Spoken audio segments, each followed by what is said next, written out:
শুক্রবার জুমার নামাজের আজান একবার নাকি দুইবার হবে জানতে চাই। জুমার নামাজের আজান নিয়েও আমাদের দেশে আজকাল বিতর্ক হয়। আল্লাহ তাআলা মাফ করুক, আমরা বিষয় খুঁজে পাই না। কত কত মীমাংসিত চূড়ান্তভাবে প্রমাণিত বিষয় নিয়েও আমরা অযথা বাড়াবাড়ি, গন্ডগোল, ফাসাদ এবং টানাটানি এবং মতপার্থক্য করি। জুমার আজান নবী করিম সাল্লাল্লাহু আলাইহি সাল্লামের সময় একটা ছিল, সে আজানটা ছিল খুতবার আগের যে আজানটা এটা।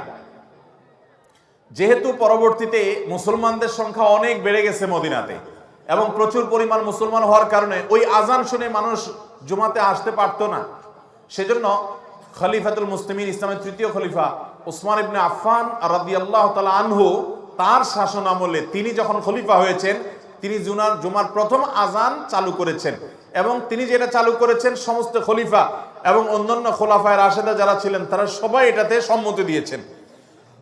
সে আজানটা হলো খুতবার আর অনেক আগে, যেটা আমাদের দেশে প্রথম আজান যেটা আমরা দেই জুমার দিন। তো এই আজানটা একটু দূরে উঁচু জায়গা দেওয়ার নির্দেশ করেছেন তিনি, যাতে করে সবাই জানতে পারে আজকে জুমার দিন। এই জন্য অনেক আগে থেকে এখানে আজান দেওয়া হচ্ছে, মানুষ যাতে দূর দূরান্ত থেকে আসতে পারে। তখন তো মাইক ছিল না।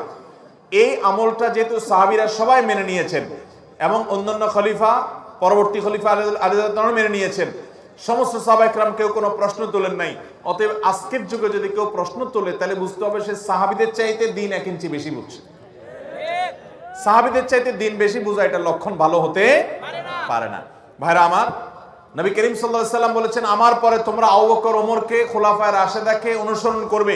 ফাআলাইকুম বিসুন্নতি ওয়া সুন্নাতিল খুলাফায়ের রাশিদিনিল মাহদিয়িন, তোমরা আমার সুন্নাহকে অনুসরণ করবে, খোলাফায়ে রাশেদার সুন্নাহ অনুসরণ করবে।